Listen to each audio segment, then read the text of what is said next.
Bueno, Sí, sí. no sé si están viendo ahí la pantalla. Estoy compartiendo lesiones de rodilla, ¿lo ven? Sí, Doc, se ve. ve. Bueno, fenómeno. Bueno, yo soy el doctor Mastropierro, soy el jefe de artroscopía y traumatología deportiva del hospital. Y la clase que le voy a dar hoy es sobre lesiones de rodilla. Así que previamente vamos a hacer una breve introducción sobre la anatomía de la rodilla. Para los que no se acuerdan mucho de la anatomía, la rodilla está formada por el extremo distal del fémur y el extremo proximal de la tibia y la rótula. A su vez, estas estructuras están separadas por dos estructuras importantes que son los meniscos. Hay un menisco interno y un menisco externo. A su vez, hay estructuras que le dan junto con la parte muscular la estabilidad de la rodilla, que son los ligamentos. Hay ligamentos extraarticulares, como son los ligamentos colateral medial y el lateral externo, y ligamentos intraarticulares, que son el ligamento cruzado anterior y el ligamento cruzado posterior. A su vez, toda la articulación, tanto los cóndilos femorales como los platillos tibiales y la rótula, están cubiertos por el cartílago hialino, que es el cartílago de la superficie articular, que no es lo mismo que el cartílago de crecimiento que se encuentra en la metáfisis de los huesos. Todas estas estructuras, ligamentos, meniscos, cartílago y el hueso, pueden sufrir algún tipo de lesión. Hoy vamos a empezar hablando sobre las lesiones meniscales. Los meniscos, como dije, son dos. Hay un menisco interno que tiene una forma de C y un menisco externo que tiene forma de O. Los dos tienen forma de media luna, por eso se dice que el menisco tiene un cuerno anterior, un cuerpo y un cuerno posterior. A su vez, podemos decir sobre los meniscos como datos importantes, la estructura que está formada principalmente por fibras de colágeno y agua, y también tiene proteoglicanos y elastina. Esta estructura le permite al menisco cumplir su función de amortiguador de la rodilla, permitiendo la distribución de la carga en la rodilla en forma uniforme. También, como efecto secundario, como función secundaria, le da estabilidad rotacional y traslacional. Sabemos que los estabilizadores principalmente son los ligamentos y los músculos, pero el menisco también le permite a la articulación mantener cierta congruencia, ya que los cóndilos femorales son convexos y los platillos tibiales son planos, o en alguna parte del platillo tibial externo convexo. Entonces los meniscos funcionan como dándole cierta congruencia, y eso asegura la estabilidad rotacional y traslacional del fémur sobre la tibia.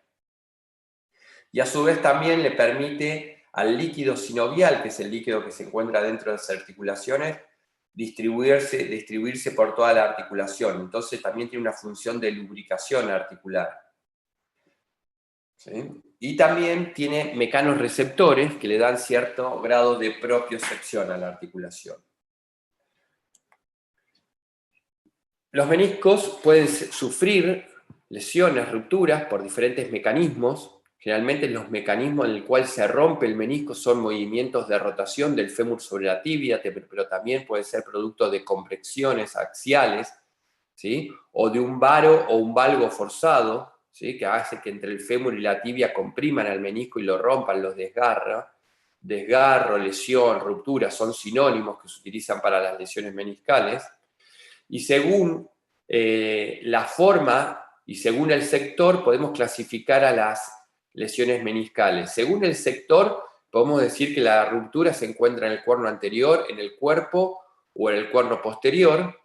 Y según la forma, la lesión del menisco puede ser o longitudinal, como vemos arriba a la izquierda, que son lesiones que tienen en el mismo eje que el eje principal del menisco, rupturas radiales, que son transversales al eje principal del menisco, las lesiones horizontales, también llamadas el libro abierto, las rupturas que son longitudinales, pero que se extienden desde el cuerno anterior hacia el cuerno posterior.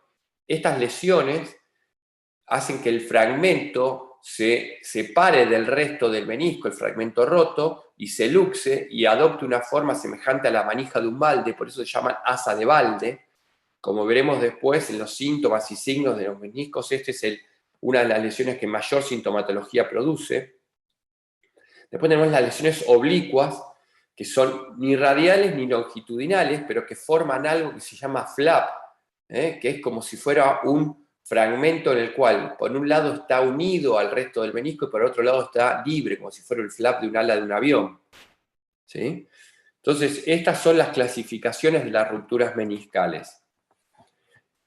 Como veíamos, los mecanismos de la lesión generalmente son producto de rotaciones del fémur sobre la tibia que hace que comprima el menisco y genere su desgarro. También una posición en valgo forzado que va a comprimir el compartimento externo, o un varo forzado que va a comprimir el compartimento interno, también puede producir este tipo de rupturas. O, por ejemplo, una hiperpresión continua sobre un compartimiento, que esto puede suceder por diferentes circunstancias. Por ejemplo, permanecer en cuclillas o en una posición en la cual hay una flexión de la rodilla máxima, una mínima movimiento de rotación puede generar esta compresión del menisco y su ruptura. Pero también compresiones continuas, como puede ser un paciente que por un desgaste artrósico de la rodilla tenga un varo, hace que ese compartimiento que está pinzado tenga una mayor presión continua sobre el menisco interno y genere su lesión. Y lo mismo sucede con aquellos pacientes que tienen un valgo estructural, unas rodillas en valgo, que puede ser por su forma de las rodillas o por un pinzamiento producto de una artrosis. Esa compresión continua sobre el compartimento externo puede romper el menisco externo. ¿Cómo puede presentarse un paciente en el consultorio o en una guardia, ¿sí?, con una lesión meniscal? Bueno, como todo paciente que tiene una sintomatología a nivel de la rodilla, en el interrogatorio tendríamos que empezar con cuál fue el mecanismo de producción, cómo te sucedió, qué pasó, estabas haciendo alguna actividad deportiva, te caíste, te golpeaste, te torciste. ¿Cómo fue el comienzo de los síntomas? ¿Fue en forma aguda después de un golpe, de una torsión, o te viene doliendo de a poco gradualmente y se fue intensificando? ¿Sí? ¿Qué síntomas tenés? O sea, dolor, bloqueo, sensación de que se traba la rodilla, ruidos en la articulación. Bueno, esos son los síntomas principales de un síndrome meniscal. El dolor, por ejemplo, que es típico de las lesiones traumatológicas, pero las lesiones meniscales tienen una característica que es que ese dolor va a estar ubicado generalmente sobre la línea articular. El paciente, si le pedimos que nos muestre o nos indique dónde siente el dolor, generalmente se señala en la parte medial o lateral de la rodilla. El derrame articular también es importante. Generalmente, cuando uno tiene una ruptura meniscal clara, un desgarro meniscal, va a tener un derrame. Ese derrame articular, si nosotros hiciésemos una artrocentesis, o sea, tomáramos ese líquido, vamos a encontrar que es líquido sinovial inflamatorio, a diferencia de, por ejemplo, cuando hay una ruptura ligamentaria en la cual ese derrame es hemático, hay una hemartrosis. En el caso del menisco es una hidrartrosis. Generalmente cuando se produce una ruptura del menisco, ese derrame articular no se produce inmediatamente, no se produce en las primeras horas. Generalmente pasan un día como para que el paciente note el aumento de la cantidad del líquido intraarticular. Otro síntoma que no es patognomónico de los meniscos, también una rata articular, que es un fragmento libre condral o osteocondral, o osteofitos u otros. Puede ser causa de bloqueos, una luxación rotuliana, pero en el caso del menisco se produce el bloqueo generalmente cuando existe, como les mostraba en la forma de la lesión, cuando existe un flap meniscal o cuando existe un asa de balde, esa lesión grande longitudinal que hace que el fragmento se separe del resto del menisco, se luxe en una zona de la articulación de la rodilla que se llama intercóndilo, que es la zona central, y ese menisco interpuesto en esa zona hace que el paciente no pueda extender la rodilla. Generalmente el bloqueo es a la extensión. El paciente puede flexionar, pero no puede extender completamente la rodilla. Y en algunos casos, no siempre puede sentirse, el paciente lo refiere, un clic, ¿sí?, al flexionar y extender o al rotar la rodilla en la articulación. eso generalmente se produce por ese flap, por ese fragmento libre meniscal que se mueve dentro de la articulación y genera esos ruidos.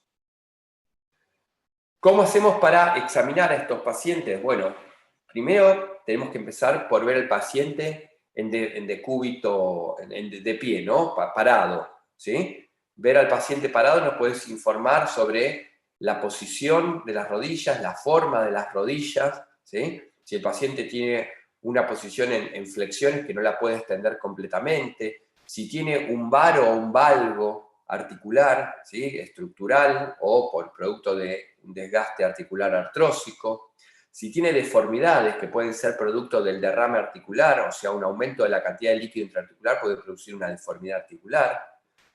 Los grados de movilidad, ¿sí? Eso ya lo podemos evaluar con el paciente acostado boca arriba en la camilla, ver si puede doblar y extender normalmente la rodilla o existe algún tipo de traba o bloqueo.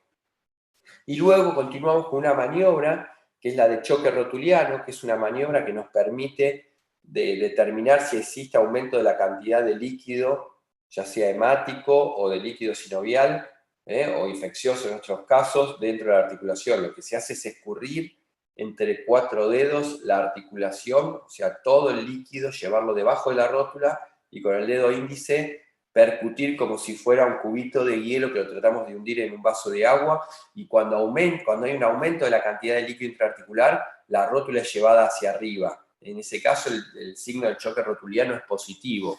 El paciente tiene un derrame articular. Y luego existen las maniobras meniscales o signos meniscales, que existen varios y con diferentes nombres, ¿sí? De los autores que las publicaron, como Steinman, Bragar, McMurray, Weller, Apley, test de Finocchieto. La mayoría de estos, excepto Apley, todos se toman con el paciente acostado en la camilla boca arriba, el médico sujetando por un lado el tobillo, ¿sí? Y con la otra mano palpando la línea articular. Primero la línea articular medial y luego la línea articular externa. Y haciendo una flexoextensión desde el tobillo, una flexoextensión de la rodilla, ir palpando la línea articular. Cuando existe dolor en la línea articular, ¿sí? Si es en la interna, cuando uno está haciendo flexión de la rodilla, puede decir que el paciente puede llegar a tener una ruptura del menisco interno. Cuando es en la línea articular externa, cuando hacemos esa maniobra de flexo-extensión, comprimiendo la línea articular externa, si le duele en ese lugar, podemos pensar que la ruptura se encuentra en el menisco externo. El test de Apley es semejante, pero se toma con el paciente boca abajo y dándole compresión desde el tobillo, hacemos una rotación externa e interna de la rodilla y el paciente refiere dolor en ese movimiento. Y el test de Finocchieto es un chasquido que se escucha al flexionar y extender la rodilla. Todos estos son los signos o maniobras meniscales. Tal vez no es necesario que sepan los nombres propios de las maniobras, pero sí cómo se toman, cómo se examinan. Y son estas, como les decía, el paciente acostado boca arriba en la camilla, el médico sujetándole desde el tobillo, haciendo rotación externa o interna y palpando la línea articular con el dedo índice en la rodilla. ¿Sí? El test de Apley con el paciente boca abajo, y la maniobra de Finocchieto. ¿Vamos bien hasta ahí, chicos? Sí, perfecto. Fenómeno. Bueno, luego, si tenemos altas posibilidades o sospechas diagnósticas de tener una lesión meniscal, el estudio por excelencia que tenemos que solicitar al paciente es una resonancia magnética. Como vamos a ver, todas las lesiones de partes blandas, meniscales, ligamentarias, cartilaginosas, se ven mucho mejor en la resonancia, ¿sí? La radiografía, como vamos a ver después, es un estudio que también lo necesitamos tener porque nos da bastante información y nos permite decidir un tratamiento. Pero en este caso la resonancia nos va a mostrar directamente la lesión. Como vemos en las imágenes de la izquierda, y está señalado con la flecha roja, lo que estamos viendo acá es una ruptura en el cuerno posterior del menisco interno, ¿sí? Ven cómo normalmente tiene que haberse un triángulo negro completo, como se ve en este menisco sano, en el cual se ven dos triángulos. Este es el cuerno posterior del menisco interno y este es el cuerno anterior. Fíjense que el cuerno posterior del menisco externo, acá tiene una solución de continuidad, ¿sí? Que se ve más hipointensa, y es la ruptura en el cuerno posterior del menisco. Esto es un corte sagital. En un corte coronal vamos a ver cómo se pueden ver también la ruptura, ¿sí? Acá señalada.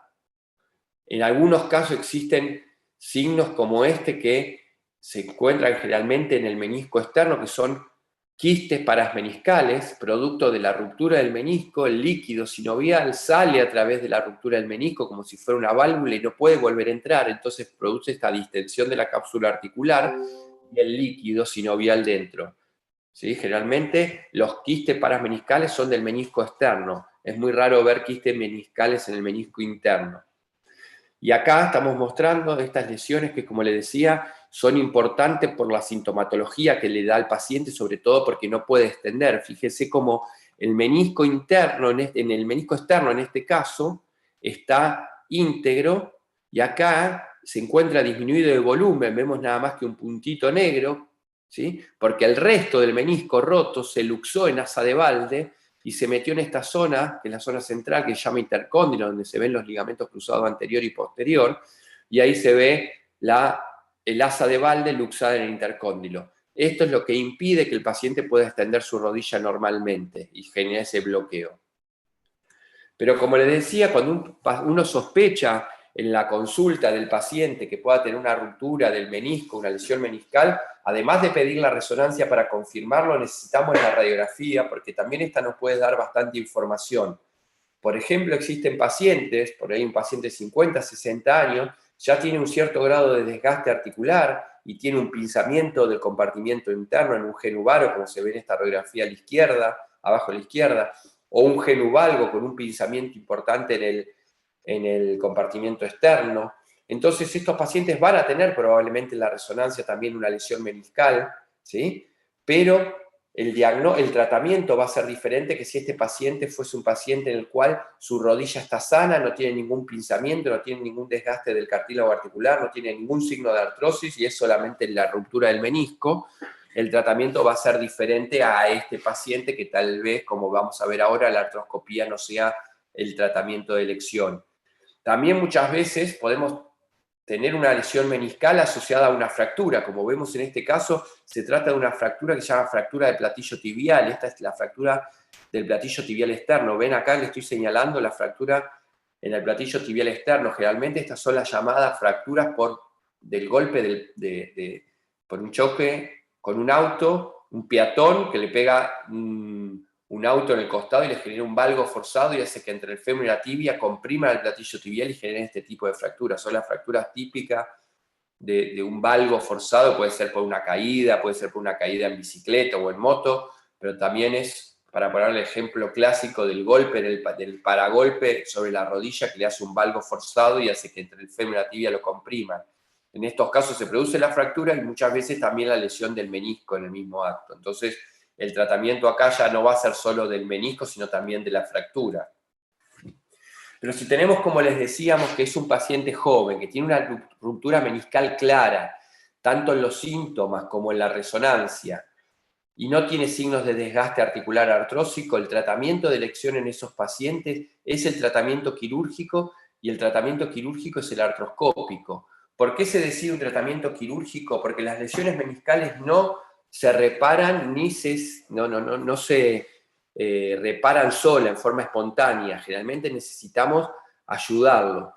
Como vimos, las lesiones meniscales, además de clasificarla en su forma y en su localización, hay algo importante que es la irrigación del menisco. El menisco tiene una mala irrigación sanguínea. Generalmente está irrigado solo en su parte que está en contacto con la cápsula articular, lo que llamamos el tercio periférico, pero el borde libre del menisco no tiene irrigación sanguínea. Entonces, si tenemos una lesión radial o una lesión longitudinal o una oblicua en la cual no llega hasta la zona vascularizada, esa lesión no va a tener posibilidad de cicatrizar en forma espontánea. Entonces, lo que tenemos que hacer en esos casos es hacer una cirugía artroscópica, ¿sí? En la cual, a través de una cámara que se llama artroscopio, que se coloca dentro de la articulación, vemos en un monitor toda la rodilla, ¿sí? Acá estamos viendo imágenes de una artroscopía en la cual se ve una ruptura, en este caso oblicua, ¿sí? La estoy señalando ahí con el cursor, del cuerno posterior del menisco interno. En este caso lo que se hace, como es una zona no vascularizada del menisco, es resecar, o sea, sacar ese fragmento del menisco roto, y acá vemos como ya, luego de sacar ese fragmento roto y de regularizar el menisco, como de sacar el menisco, ya queda regularizado y ese flap de menisco roto ya no se encuentra. Generalmente esto es lo que se hace en las rupturas meniscales. Pero existen algunos casos que la lesión se encuentra en una zona, como vemos acá, lo que llamamos zona roja-roja, que es la zona vascularizada del menisco. En estos casos, si es un paciente joven que tiene mayor potencial de regeneración, lo que se intenta es preservar el menisco, no resecarlo. Y lo que hacemos acá son suturas meniscales. Hay diferentes dispositivos para hacer sutura, pero lo que como objetivo es tratar de preservar el menisco, porque esa función que tiene de amortiguar, de redistribuir el peso del cuerpo, del menisco, al conservarlo, conservamos su función y evitamos la artrosis de la rodilla, que muchas veces luego de hacer una artroscopía y sacar un fragmento grande, puede ser con el paso de los años una consecuencia de esa cirugía. Bueno, eso es lo que quería comentarles sobre lesiones meniscales. Antes de seguir con lesiones ligamentarias, ¿tienen alguna consulta para hacerme? No, por ahora no. Por ahora no, Doc. ¿No? ¿Se entiende bien todo? Sí, sí. Bueno. A ver, vamos a compartir ahora la parte de...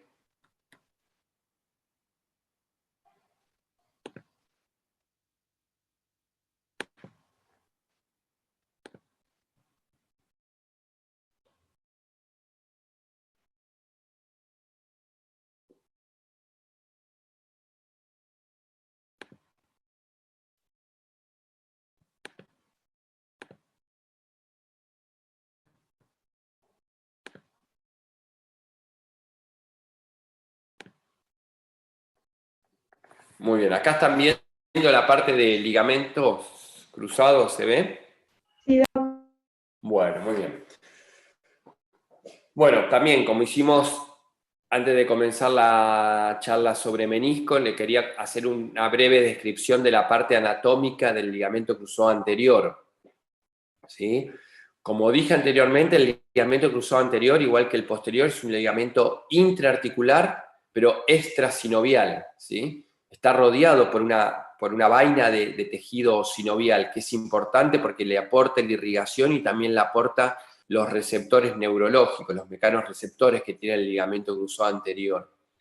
El ligamento cruzado anterior tiene una longitud promedio de 38 milímetros y un ancho promedio de 11 milímetros, un diámetro de 11 milímetros. Se extiende desde la tibia, entre una posición ubicada entre las dos espinas tibiales, hacia la pared interna del cóndilo externo, ¿sí? Tiene a su vez dos fascículos, que es el fascículo anteromedial y el posterolateral. Como vamos a ver después, estos dos fascículos le permiten al ligamento cruzado anterior mantener en forma isométrica, ¿sí?, una estabilidad articular en todos los rangos de flexo-extensión de la rodilla. ¿Sí? La función, entonces, como le estoy diciendo, del ligamento cruzado anterior es ser el principal estabilizador de la articulación de la rodilla.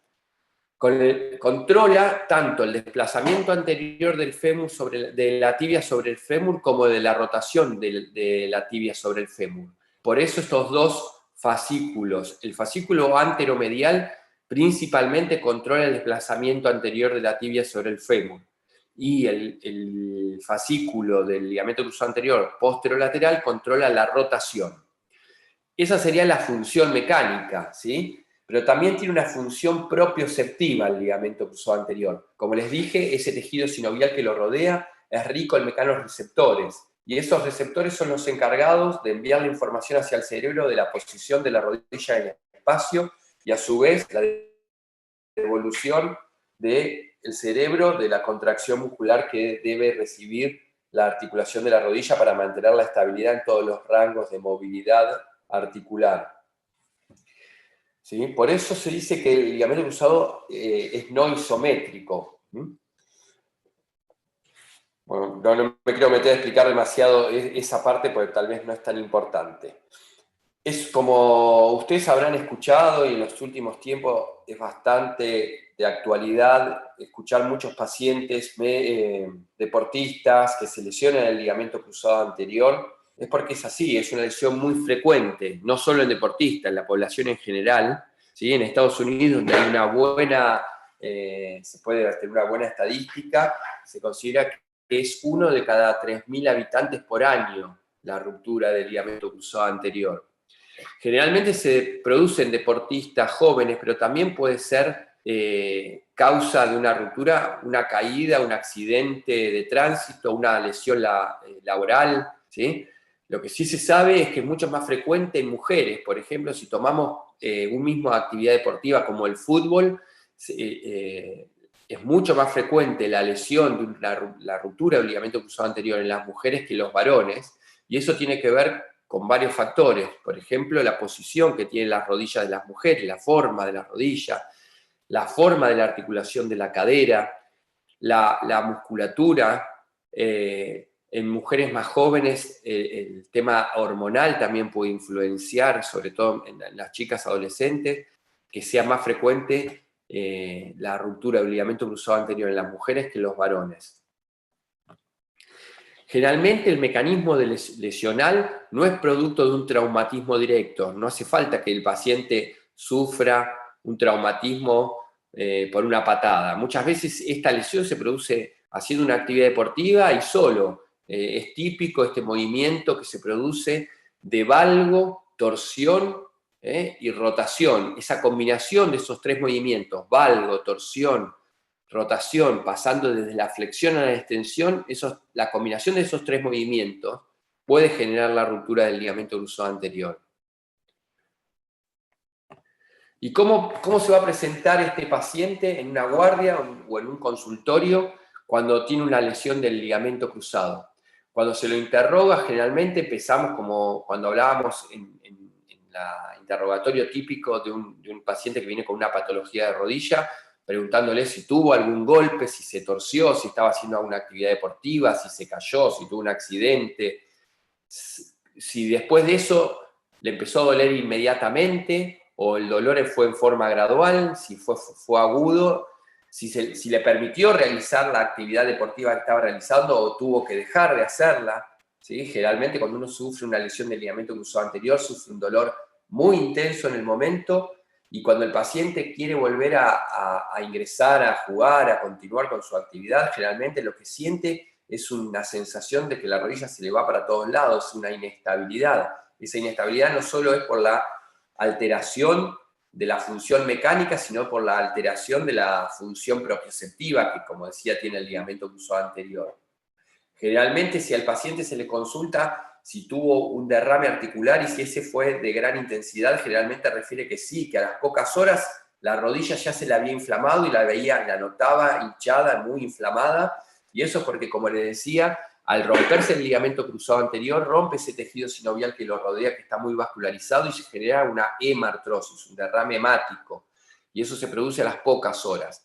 Esto es lo general, no es que todos los pacientes tienen el mismo cuadro, pero la gran mayoría sufren esto. Y después, esta sensación de inestabilidad que uno además la puede evidenciar con las maniobras o los signos que son típicos para el ligamento cruzado anterior. La mayoría de ustedes siempre se acuerdan de semiología y se acuerdan de la maniobra de cajón anterior, que es tomada con el paciente boca arriba, la rodilla flexionada, el médico sentado sobre el pie para trabar el movimiento de este, y con las 2 manos posicionadas por debajo de la tibia, por detrás de la tibia, trata de llevar la tibia hacia adelante, como tratando de abrir un cajón. Esa maniobra pone en manifiesto la traslación anterior de la tibia sobre el fémur y no encuentra un tope firme. ¿Sí? Es la maniobra que más realizamos, pero también no es tan sensible como el Lachman, que es muy semejante a la de cajón anterior, pero se toma con la rodilla flexionada en 30 grados, a diferencia del cajón anterior que es con la rodilla a 90. Y lo que se trata de hacer es, sosteniendo el fémur con una mano, con la otra mano, tratar de llevar la tibia hacia adelante y tratar de percibir si existe un tope firme o si ese tope no existe o es elástico, ¿sí? Y si la tibia se traslada correctamente, ¿sí? Además de sentir, hay que mirar cómo la tibia se traslada. Y es positivo cuando no hay un tope firme o esa traslación está aumentada.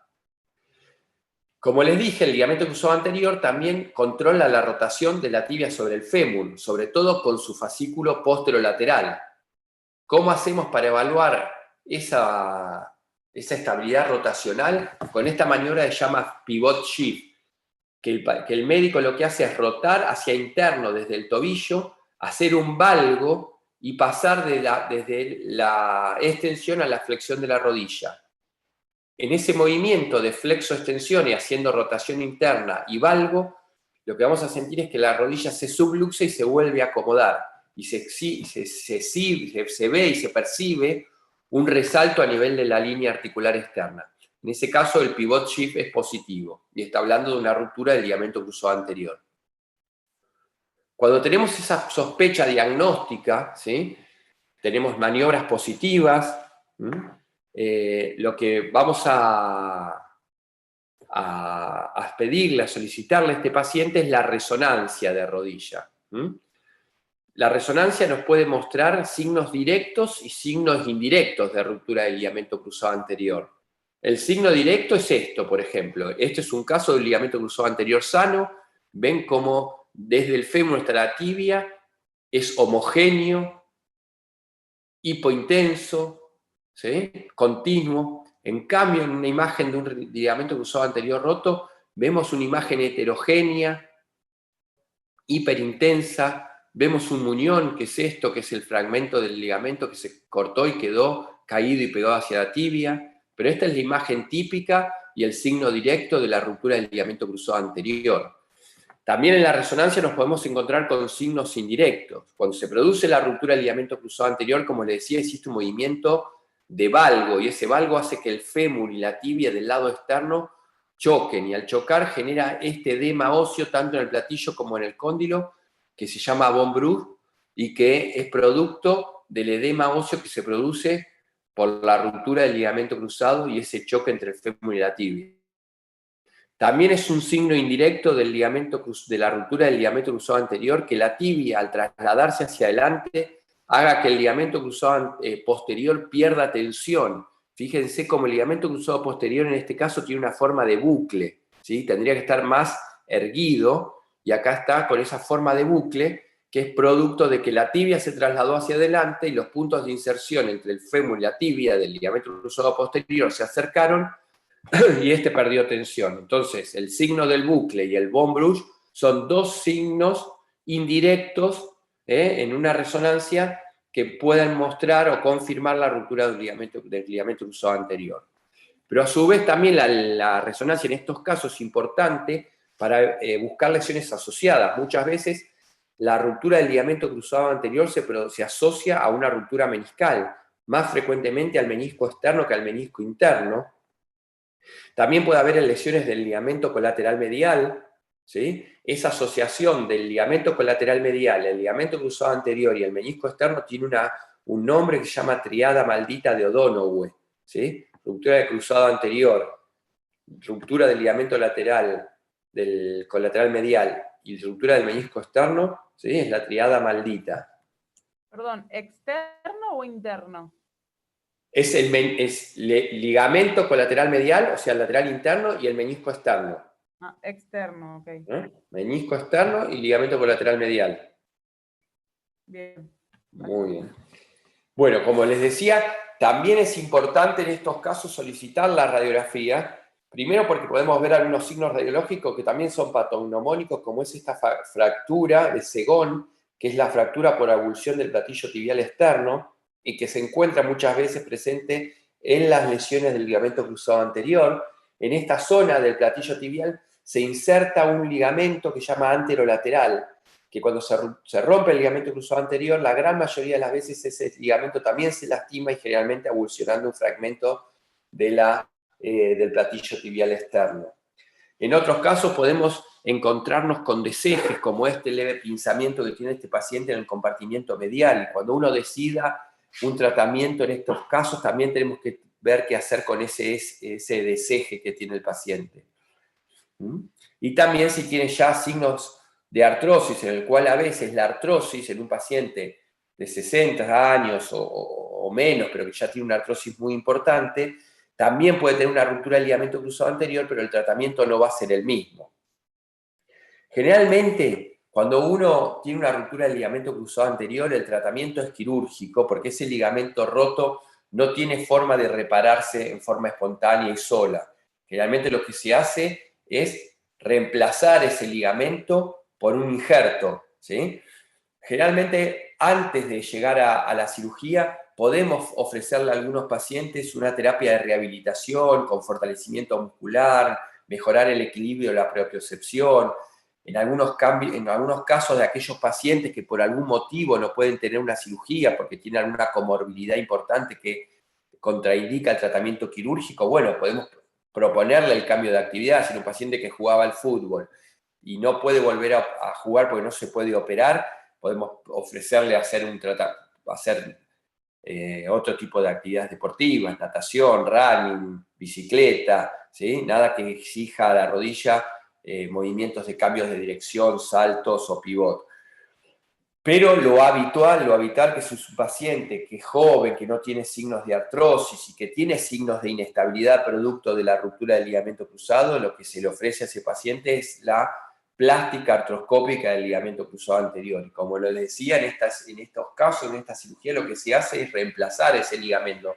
No se lo puede unir con puntos o reparar. Lo que hacemos es reconstruirlo, transformando un tendón que podemos tomar del mismo paciente, que puede ser del tendón rotuliano o de unos tendones que llaman semitendinoso y rectointerno que están en la pata de ganso, que son los tendones de los isquiotibiales, o de aloinjertos, o sea, o de injertos cadavéricos, también podemos obtener estos injertos para reemplazar el ligamento que se rompió. ¿Cuáles son los objetivos de esta reconstrucción? Bueno, devolverle al paciente la estabilidad articular en su rodilla, evitar lesiones secundarias. Muchas veces estos pacientes que permanecen con una inestabilidad producto de la ruptura del ligamento cruzado anterior, al poco tiempo empiezan a sufrir lesiones meniscales o lesiones del cartílago por esa inestabilidad crónica. También ese objetivo de la cirugía, ¿sí? Causar la menor morbilidad en la zona dadora de la toma del injerto. Por eso cuando uno elige sacar un tendón del paciente, tenemos que tratar de generar la menor morbilidad. La morbilidad es efectos secundarios producto de la toma de ese tendón. También para elegir el tendón que vamos a usar para reemplazar al ligamento cruzado, pensamos en la incorporación biológica que tienen estos tendones. Generalmente un tendón para unirse a un hueso tarda alrededor de 4 meses. Y cuando usamos un tendón, que es el tendón rotuliano, y tomamos una pastilla de rótula o de la tubulación anterior de la tibia, esa unión que va a sufrir el tendón, que es hueso con hueso, va a ser un poquito más rápida. Debe de 4 meses, se incorpora a los 3 meses. ¿Sí? También es un objetivo de estas reconstrucciones artroscópicas generar una fijación inicial resistente. Como vamos a ver en la diapositiva siguiente, estos tendones se fijan al fémur y a la tibia en los puntos de inserción del ligamento cruzado anterior con unos tornillitos que llaman tornillos de interferencia o con botones que se ponen en la cortical externa del fémur y tornillos en la tibia. Y luego también es muy importante no solo la cirugía y la técnica quirúrgica y los métodos de fijación y el injerto que se utilizó para reparar el ligamento, también es importante la rehabilitación que ese paciente realice y que sea una rehabilitación adecuada, con el tiempo suficiente. No es recomendable rehabilitaciones muy rápidas. Generalmente el tiempo de incorporación, como les decía, del injerto son entre 3 y 4 meses, pero luego ese tendón va sufriendo todo un proceso de maduración, de transformación histológica de un tendón a un ligamento, y eso se sabe que es recién alrededor del año. Entonces, a veces cuando nosotros mandamos a los deportistas a jugar a los 6 o 8 meses después de una cirugía de ligamento cruzado anterior, sabemos esto y sabemos que los riesgos de reruptura en esa etapa existen. Por eso tenemos que ser lo más precavidos posible y hacer una rehabilitación adecuada. Acá les muestro un poquito cómo es esa técnica quirúrgica que se hace por 3 pequeños orificios en la articulación de la rodilla, y todo mirando a través de un monitor. Vamos realizando túneles en el fémur, en la posición de inserción del ligamento cruzado, y en la tibia, y luego con unas clavijas, que son como unas agujas que son pasatendón, pasamos el injerto, que es en este caso es un injerto de semitendinoso recto interno, y vemos cómo luego de su inserción y su fijación, el tendón vuelve a reemplazar al ligamento en su función y en su anatomía. Como les decía, los pacientes los injertos pueden ser del propio paciente, los que se llaman autoinjertos, que pueden ser del tendón rotuliano, del semitendinoso y recto interno, que son 2 tendones de los isquiotibiales, o hasta mismo del tendón cuadricipital, 1/3 de este tendón, no completo, obviamente. También podemos utilizar aloinjertos, que son injertos cadavéricos, y han existido varias series de injertos sintéticos, pero esto a lo largo de la historia no han tenido una muy buena evolución y un alto índice de re-ruptura. Como le mostraba, esa fijación inicial, porque luego que se incorporan ya estos botones o tornillos, ya no son necesarios, esta fijación es para los primeros meses cuando el injerto se está incorporando al hueso. Bueno, y esto como queda luego de una cirugía del ligamento cruzado, y lo podemos evaluar a través de una radiografía y una resonancia, podemos ver cómo luego el injerto vuelve a reemplazar al ligamento que estaba roto, lo vemos acá en un corte coronal y en un corte sagital, ¿sí? Y acá vemos estos dispositivos, acá vemos ese botón que es como una chapita que se pega en el fémur, y a nivel de la tibia no se ve porque el tornillo que se utilizó es un tornillo que llaman biodegradable, que es de un material de ácido poliláctico y hidroxiapatita y que no salen en la radiografía, ¿sí? Y que se reabsorben alrededor del año y medio de la cirugía. El paciente generalmente luego de una plástica, una reconstrucción del ligamento cruzado anterior, alrededor de los 8 meses está apto nuevamente para realizar actividad física deportiva de contacto y de alto rendimiento. Bueno, esto fue todo lo que le quería decir sobre lesiones ligamentarias y sobre lesiones meniscales de la rodilla. No sé si tienen alguna consulta que me quieran hacer. Sí, yo tengo una duda. Una vez que el paciente ya está operado y rehabilitado, ¿puede volver a hacer el mismo deporte, por ejemplo, con la misma intensidad? ¿O siempre queda como una secuela? No, el paciente, si todo anda bien, y eso es en el 90 y pico % de los casos, puede y tiene que volver a hacer su actividad. Es uno de los objetivos de la cirugía, es que el paciente, y si es deportista de alto rendimiento o amateur, vuelva a su actividad física deportiva normal, ¿sí? Lo que sí hay que ser muy cuidadoso y precavido, porque hemos pasado por varias etapas en las cuales a veces era como una carrera a ver quién volvía antes a la práctica deportiva, y se han visto casos de jugadores que a los 4 meses ya estaban nuevamente jugando y con altos riesgos de ruptura. Pero después de una buena cirugía y de una buena rehabilitación, estos pacientes se encuentran en las mismas condiciones para volver a realizar una actividad física deportiva. Gracias. ¿Alguna pregunta? Sí. Dale vos. No, dale, pregunta, después pregunta. Ah, bueno. De la parte de meniscos, cuando hablamos de pacientes más años, o por ejemplo de 50, 60 años, que no se elige artroscopía, si Sí. está dañado el menisco, ¿qué se hace? Bueno, en esos casos depende un poco de ese grado de desgaste articular y de artrosis que tiene el paciente, y de la edad y de la funcionalidad, ¿no? Muchas veces, como les decía, estos pacientes que tienen roto el menisco también está acompañado de un desgaste del cartílago articular.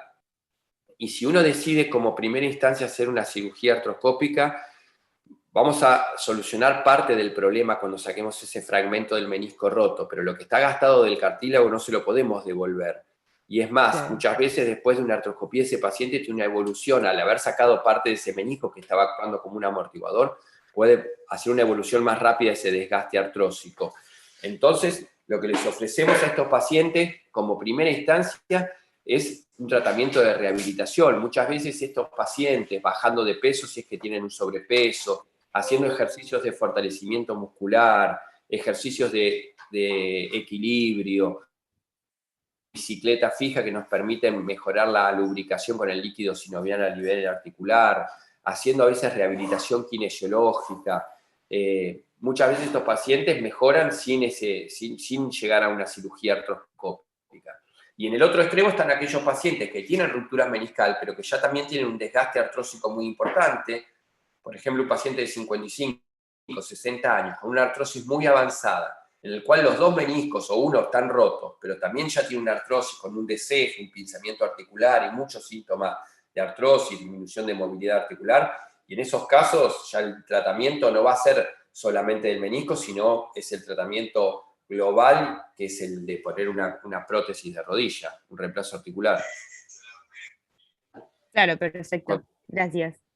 No, de nada. Había otra pregunta por ahí.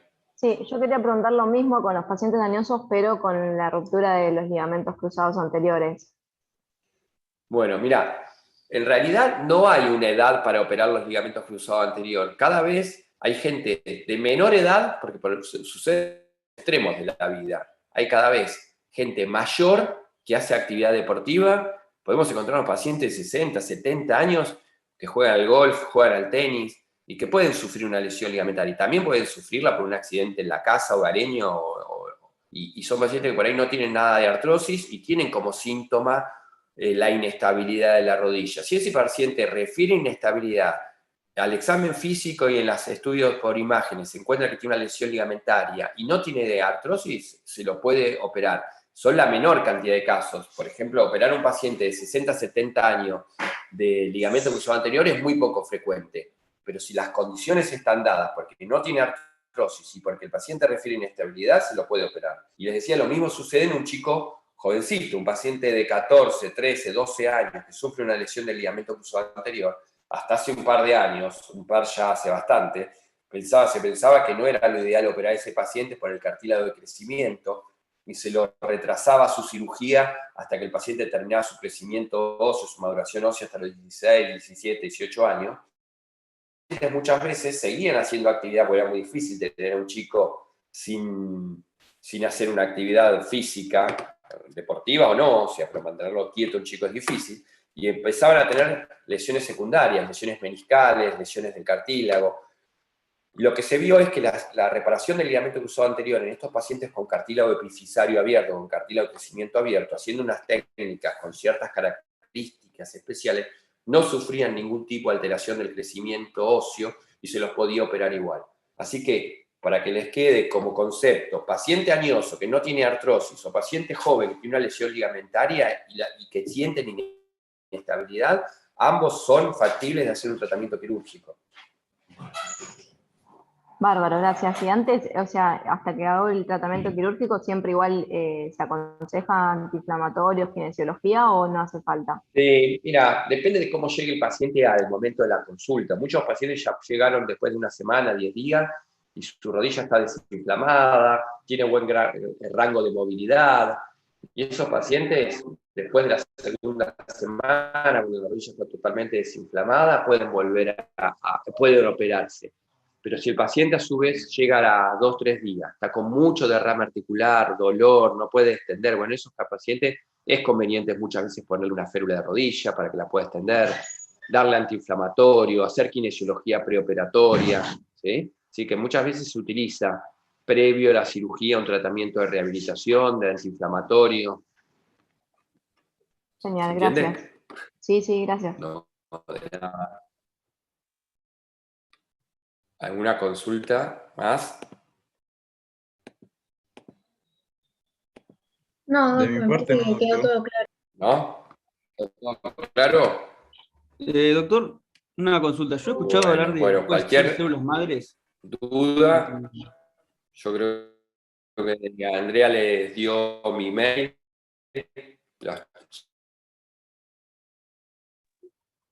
Chicos, Doc. decime. No, había un chico que estaba preguntando, pero no sé si lo escuchó. Sí.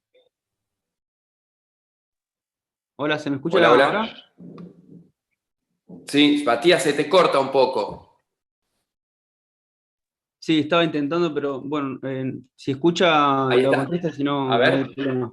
No, que yo Decime. por algunos deportes que hice he escuchado a algunas personas que no sé si lo hicieron, pero sí que creo que se lo han recomendado, algo de células madres, que no... Puede ser que haya una terapia que no sé si la verdad es alternativa. Células madres. ¿Qué Células es eso? madres. Sí, Células madres. algo así, Mirá, no sé, el tema la de verdad la nunca... terapia biológica.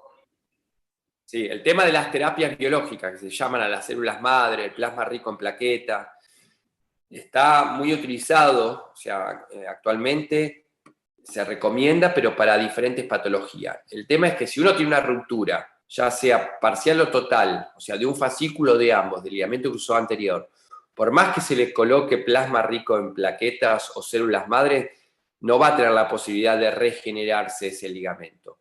Muchas veces lo que hacemos con las células madres son los plasma rico en plaquetas, en algunos pacientes, no en todos, es utilizarlo en el mismo acto quirúrgico, embeber a ese injerto en plasma rico en plaquetas o células madre que se toman del mismo paciente, de la sangre, y se inyecta o se coloca, se embebe el injerto antes de ponerlo dentro del fémur y de la tibia para que tenga una incorporación más rápida. Pero después no tendría ningún otro fundamento para su utilización en forma única. Solamente tratar una lesión del ligamento cruzado colocándole plasma rico en plaquetas o células madre no tiene cabida, no le va a dar ninguna solución. Para menisco tampoco, ¿no? Para menisco tampoco.